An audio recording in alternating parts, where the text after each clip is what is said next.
अबे पटर पटर करेगा देखना। रात भर बारिश आ रही थी, ऐसे में तो मेरा टेंट फट जाता अगर रात भर बारिश आती है। या शानापंती करी तो आपका चालान कटेगा सीधा। तो दोस्तों लेह लद्दाख आने के दो रास्ते हैं। एक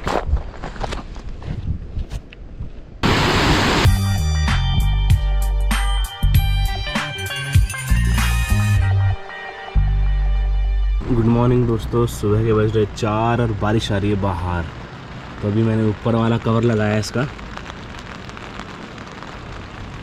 तो देखो लगातार बारिश आ रही है आधे घंटे से। अभी थोड़ी सी कम हुई है बट अंदर फ़िलहाल सेफ़ है। 10 मिनट लग गया था ऊपर वाला कवर लगाने में।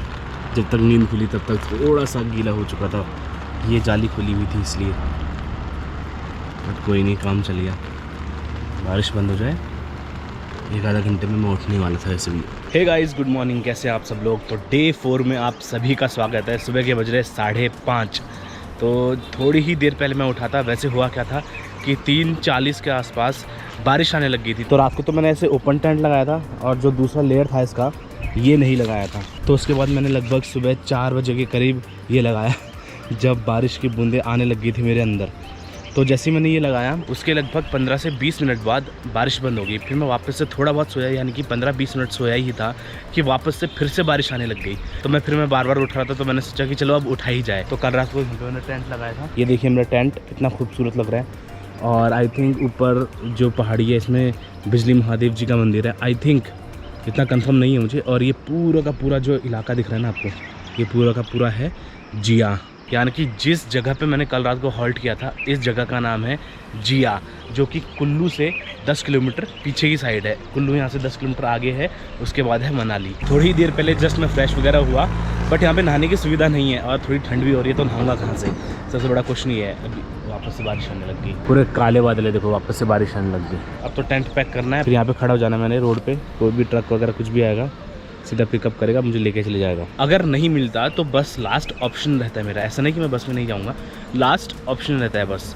बट अभी तक कोई लास्ट ऑप्शन आया नहीं, एक बार क्यों छोड़ के। उस समय भी इसलिए आया क्योंकि धूप बहुत तेज़ थी। तो अभी मैं निकलूँगा, लगभग 6-6:30 तक वहाँ पर पहुँच जाऊँगा। तो कल रात को काफ़ी मज़ा आया। लगभग 12 बजे के करीब मैं सोया था और जो लगभग 4 घंटे की नींद आई ना, ऐसी नींद आई, गज़ब की नींद आई। एक बार मैं आपको यहाँ से पूरा जिया का नज़ारा दिखाता हूँ। यहाँ पे संगम भी होता है आगे की साइड, बट वो थोड़ा आगे की साइड है और बैग है मेरे पास, तो मैं जा नहीं पाऊँगा। तो इस साइड से जो नदी आ रही है ना उसका नाम है पार्वती नदी, और जो इस साइड से नदी आ रही है ना उसका नाम है ब्यास नदी।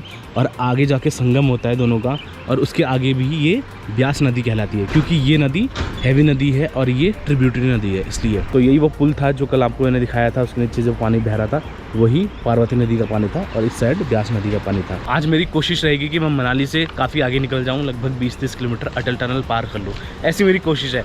बाकी देखते हैं क्या होता है क्या नहीं होता, बस बारिश नहीं आनी चाहिए। बारिश बुरा हाल कर देती है। बेस्ट थिंग ये है कि लोगों ने यहाँ पे सेब की खेती कर रखी है। सेब थोड़ा सा दूर था, मैंने ट्राई किया था पकड़ने की, बट थोड़ा दूर था और बीच में दीवार है। तो ये देखो सेब, सारे सेब के पेड़, ज़्यादा नहीं है, उधर किसी और के होंगे, इधर तक है किसी के। तो पूरे सेब लगे पड़े हैं, क्या लाल लाल सेब लगे पड़े हैं, मस्त मज़ेदार। और बीच में जब मैं ट्रक में बैठा हुआ था कल भैया के साथ, जो भैया बहुत अच्छे थे, मैंने बताया आपको, बीच में मैंने देखा था कि सेब के इतने बगीचे थे कि मज़ा आ रहा था देख के। अगर मैं स्कूटी अगर मैं होता तो मैं पक्का तोड़ लेता, क्योंकि वो बिल्कुल रोड तक आ रहे थे, इसलिए एक आधा तो तोड़ ही देता, ज़्यादा नहीं। पैक करता हूँ, निकलता हूँ फिर आगे की तरफ। मिलता हूँ आपको थोड़ी देर बाद, लगभग 6 बजे के करीब। जिस ढाबे में मैं रुका था उनकी कैंटीन भी बंद है, तो चाय कहाँ से पीऊँ। तो आसपास देखता हूँ कहीं मिल गई तो बहुत अच्छी बात है, वरना कोई दिक्कत नहीं है, आगे जाके कहीं पी लेंगे। फिर से बारिश आने लगी गाइज, देखो अब पटर पटर करेगा देखना। ये टीन का शेड, इसी से मेरी नींद ख़राब हुई थी। तो गाइज 6:10 हो गए, निकल पड़ा हूँ मैं घर से, निकल पड़ा हूँ मैं ढाबे से। ये था ढाबा सिमरन न्यू पंजाबी ढाबा, इसी की छत पे सो रखा था मैं जा रहा हूँ पल्ली पार लिफ्ट लेने के लिए। चलो यहाँ पे खड़ा रहता हूँ, कोई ना कोई तो लिफ्ट दे ही देगा। 2-3 ट्रक निकल गए मनाली तक। मनाली नहीं जाएगा भाई, कुल्लू छोड़ दो।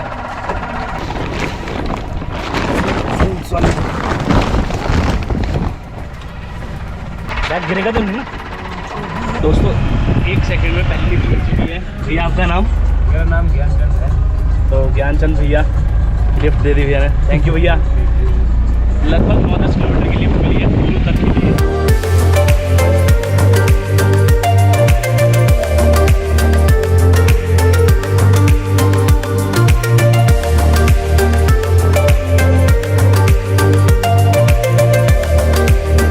ऐसा व्यू देखो खतरनाक हो रखा है बारिश के बाद, बादल कैसे चलते हुए आ रहे हैं, मस्त नज़ारा है।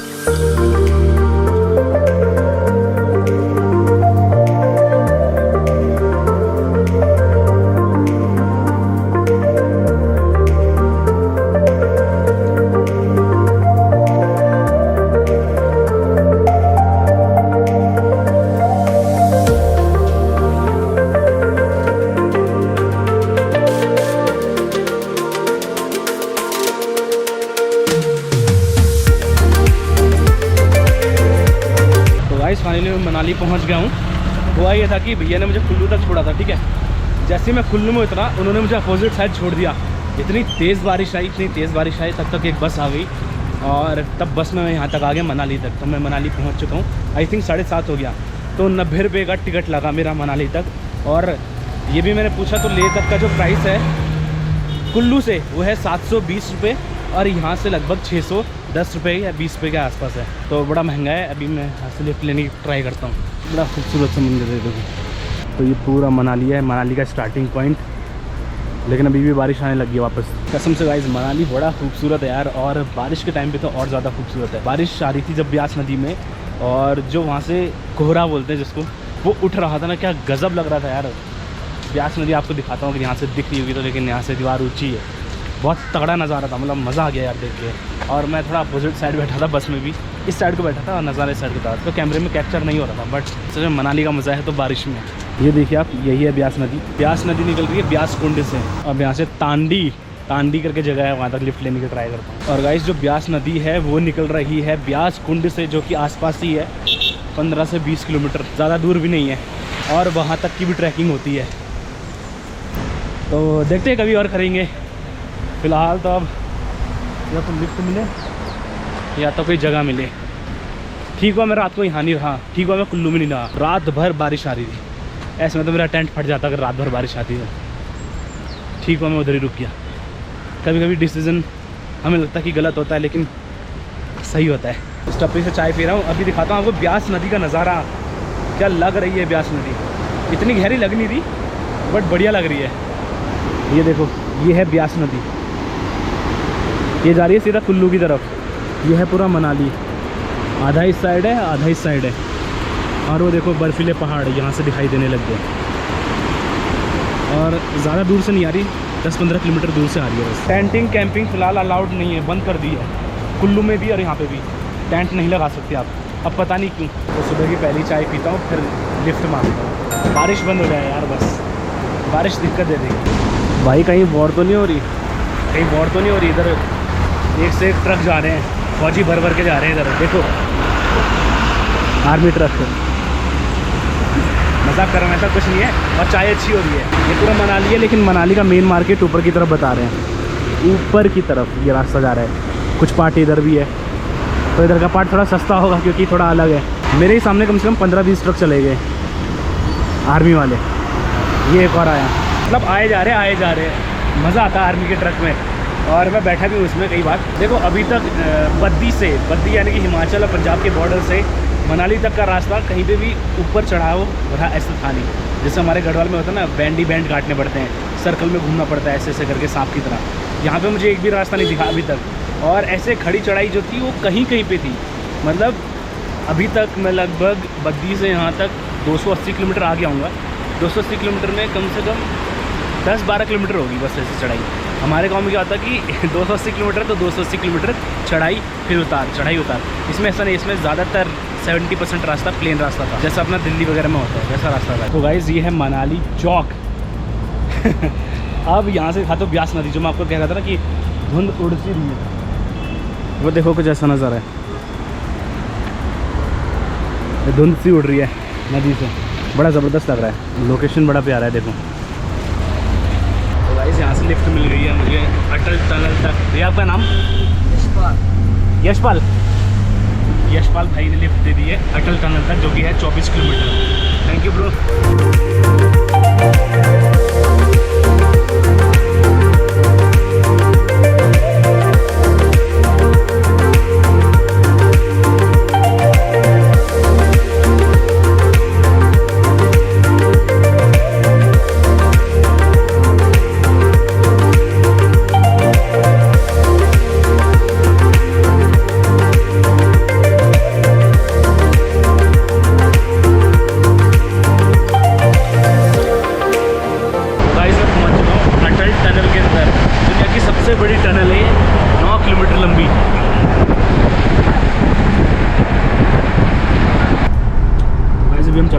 अटल टनल में दुनिया की सबसे लंबी टनल यानी कि माउंटेन टनल, जो कि है 9 किलोमीटर लंबी। बोर्ड में साइन भी रखे हैं 60 की स्पीड में भगानी है कि 40 की स्पीड में। अगर उसको क्रॉस करोगे तो आपका चालान कट जाएगा।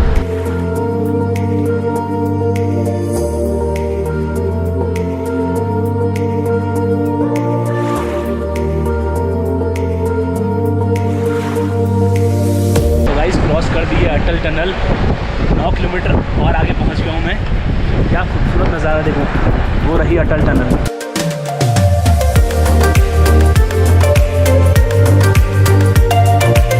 तो गाइस उन्होंने मुझे अटल टनल भी पार करवा दी।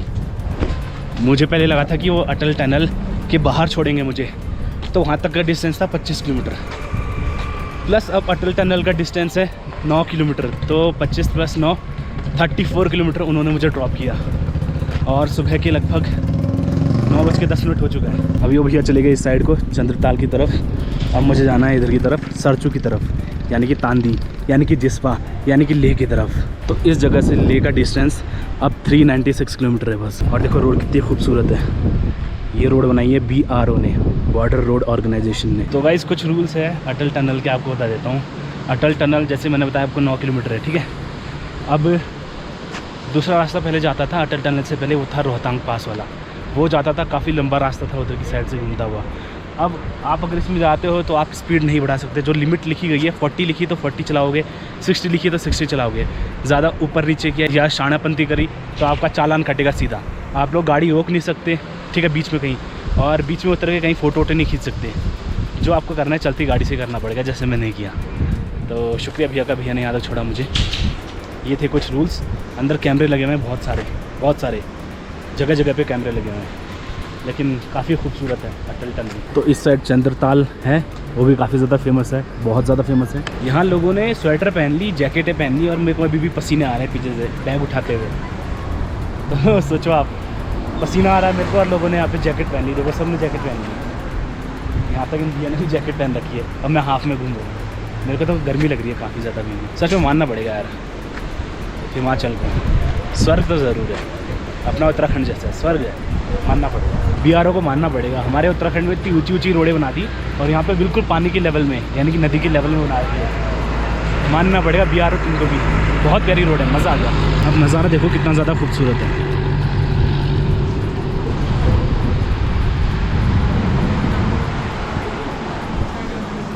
मेरा भी एक ड्रीम है अटल टनल के अंदर ही इसमें अपनी धनों को दौड़ाऊँ, जल्द पूरा करूँगा। तो गाइस आपको मोटा मोटा बताता हूँ, मैं दिल्ली से अभी तक लगभग मैं 573 किलोमीटर्स आ चुका हूँ। 573 किलोमीटर्स। और उसमें जो मैंने बस का प्रयोग किया है वो किया है 35 किलोमीटर। जब मैं पिंजौर था, पिंजौर से मैंने बद्दी से थोड़ी सी आगे तक 35 प्लस आज 45, और बाकी सारा मैंने लिफ्ट लिया है। तो कमाल की बात है। और अभी बज रहे हैं 9:30 सुबह के, ठीक है। अभी मैं सोच रहा हूँ कि थोड़ा पैदल ही निकल लूँ जहाँ तक निकल सकता हूँ। कोई ट्रक आएगा तो बीच में रोक लूँगा, कोई टेम्पो आएगा तो रोक लूँगा।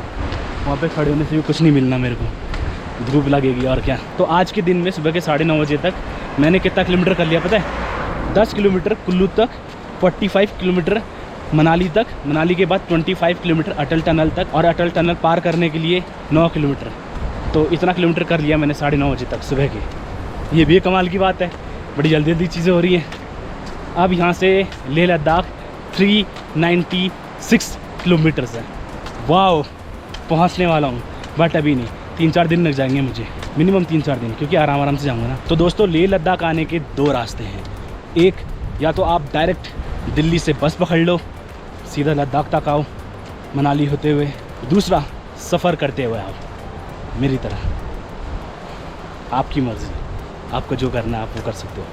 सफ़र कर सकते हो या फिर सफ़र कर सकते हो। मैं तो हिंदी वाला सफ़र कर रहा हूँ इन वादियों के बीच में।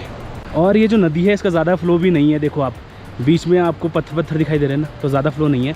इस साइड थोड़ा फ्लो ज़्यादा है, उस साइड थोड़ा फ्लो ज़्यादा है, बीच में फ्लो ज़्यादा नहीं है। लोग यहाँ पे सिर्फ अपनी गाड़ी से आते हैं, बस से आते हैं, या तो मोटरसाइकिल, और हो सके तो स्कूटी से आते हैं। स्कूटी से गिने चुने आते हैं। और दिल्ली से यहाँ तक पैदल तो कोई ही आता है। अभी मत सोचना कि मैं फिर से एक और वर्ल्ड रिकॉर्ड बना रहा हूँ, ऐसा कुछ नहीं है। कई लोग कर चुके हैं पैदल यात्रा लेह लद्दाख के लिए। कन्याकुमारी से आते हैं, केरला से आते हैं, K2K करते हैं तो वो इसी रास्ते से होते हुए जाते हैं। बट मैं तो दिल्ली से आ रहा हूँ भाई, मज़ा आ रहा है। बैग थोड़ा भारी हो गया वरना बहुत मज़ा आता। जो डिटेल आपको बता रहा था मैं, धारचू 67, सिंखुला पास 106, पादुम 210 किलोमीटर। PRO यार हमारे उत्तराखंड में भी थोड़ी ऐसी नीचे वाली रोड बना दो। इतनी चढ़ाई वाली रोड बना दी आप लोगों ने, अब बनाओगे तो नीचे वाली रोड बनाना यार प्लीज़। यहाँ की हिमाचल की रोड बहुत प्यारी है, बहुत प्यारी। नीचे है पानी के लेवल में, नदी के लेवल में। Border road organisation in the service of nation. तो गाइस पीछे आप देख रहे होंगे गाड़ियाँ रुकी हुई हैं, तो यहाँ पे बैरियर फ़ीस लग रही है कुछ चीज़ की। जो 2 व्हीलर का प्राइस देखा मैंने वो था 50 रुपये, कार का 200 रुपये और ट्रक का था 500 रुपये। तो ऐसा कुछ था, तो ध्यान रखना आप लोग। और मैं तो पैदल हूँ मेरा तो कुछ नहीं लग रहा, आराम से जा रहा हूँ।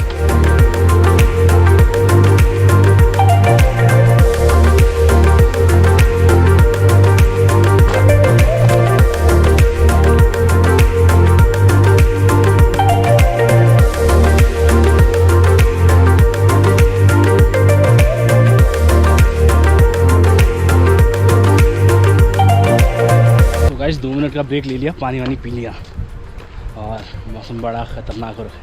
ख़तरनाक मतलब कि बड़ा प्यारा हो रखा है, बहुत प्यारा। एक गाना याद आ रहा है गाऊंगा नहीं क्योंकि आवाज़ बहुत गंदी है। मज़ा इसलिए भी आ रहा है क्योंकि चढ़ाई नहीं है ना, इसलिए। ये देखो लगभग प्लेन रोड है, लगभग प्लेन रोड। कहीं नहीं पहुंचा पैदल पैदल, वहाँ तक तो पहुंच जाऊंगा उस गांव तक। रात को कैंप उधर ही लगा लूँगा। अपने को क्या है, अपने को तो बस पानी पीना है पानी नहीं, खाना भी खाना है अपने को, तो वहाँ पे मिल जाएगा कहीं ना कहीं। छोटे छोटे गांव हैं ऊपर की साइड, देखो चलते रहेंगे। लिफ्ट मिलेगी तो अच्छी बात है, पहुँच जाएंगे। अगर ऐसे ही पैदल चलते रहे तो अगले 10 दिन में तो पहुँच ही जाएंगे। कहाँ? लद्दाख।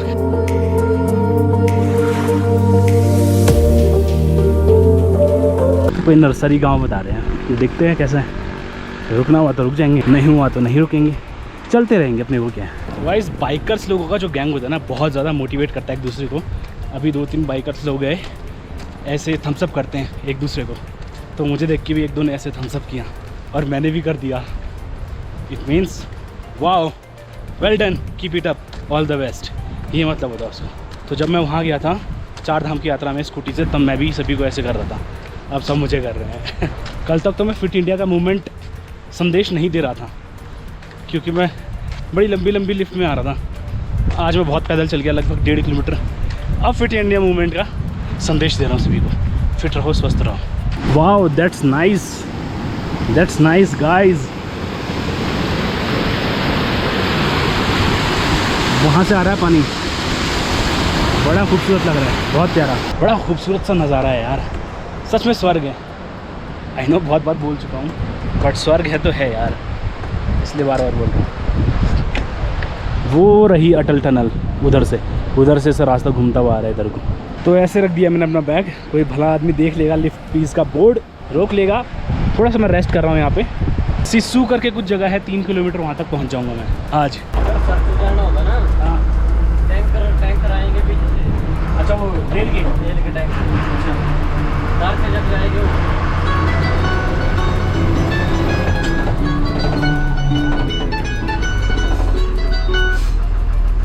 हाँ जी गुरु जी।